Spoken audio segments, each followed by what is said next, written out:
Boston as of late. The director of outreach for the Islamic Center in Nashville, Dr. AArain, and the author of the book, A Short History of Pakistan, Ms. Jane Hussain, are both here to talk about these two respective countries today. And of course, Dr. AArain and Ms.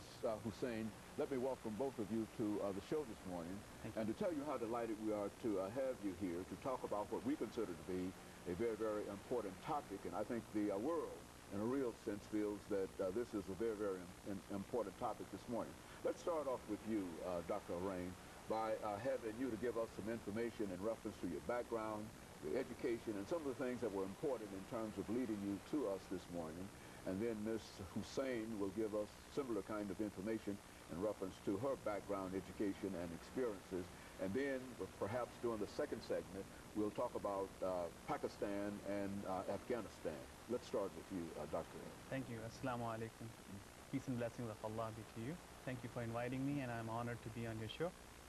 As you know, I'm from Pakistan. I was born in Karachi there, and later on my family moved over to Saudi Arabia, and I grew up in Saudi Arabia. I did my high school in Saudi Arabia.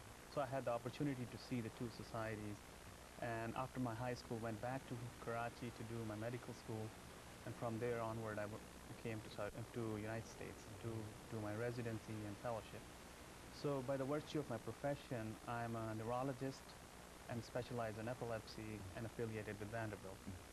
I've been associated with the Islamic Center of Nashville since 2002 and have served on their board as vice president and currently serving as a vice president as well as the director of the outreach program. I've been involved with the Pakistani community here. There are about 200 families in the greater Nashville area, and I've served as the president of the Pakistani American Association of Nashville.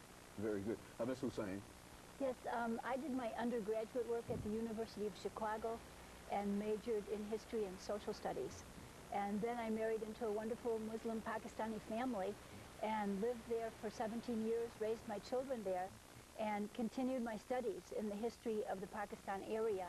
And at some point, the Oxford University Press asked me to write a series of history textbooks for young people in Pakistan. And when that was finished, it became combined into a book for the general readership on the history of the peoples of Pakistan. I also, when I came back to the United States in the mid-'80s, I was a research fellow at Columbia University in New York, continuing. I wrote the fourth book of the series there. And since then, I've been working at Vanderbilt University here in Nashville. And so both of you have been involved in scholarly activities as well as other kinds of information relative to Afghanistan as well as Pakistan. Let's see if we can start off, Dr. AArain, by having you to give us some information relative to the history, perhaps, of these two countries and how they sort of come together. As you know, Pakistan was established on 14th August 1947, born out of South Asia. There were two countries which were established on that day, 14th August for Pakistan and 15th August for India. And the idea was that the two countries will live as good neighbors, and there will be a significant amount of minority in both countries to guarantee the rights of minorities. However, there was a mass migration, and that resulted in bloodshed. And since then, the two countries have not had good relationship. India and Pakistan. And they have fought about 3 wars and have come close to the brink of war several times. And in 1998, both achieved the status of having nuclear weapons, and that has been an issue. As far as the issue of Afghanistan is concerned, we share more than 1,500-mile long border on our western border with Afghanistan. And that has been created by the British, and it's sort of an artificial boundary between those two countries, as the same tribes live on both sides of the border, and that has been relatively very porous. So our relationship with Afghanistan has not been very cordial from the beginning. When we applied for our UN representative, our membership, UN membership, Afghanistan voted against it. This was the only country at that time who voted against it. Voted, It didn't have much of a say, but it was symbolic that we have not had any cordial relationship. Very good. And of course, we're getting ready, Dr. AArain, for the first commercial break.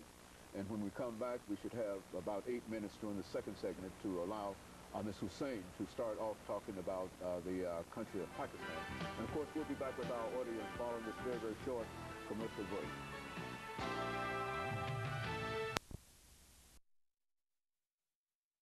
Dr. AArain is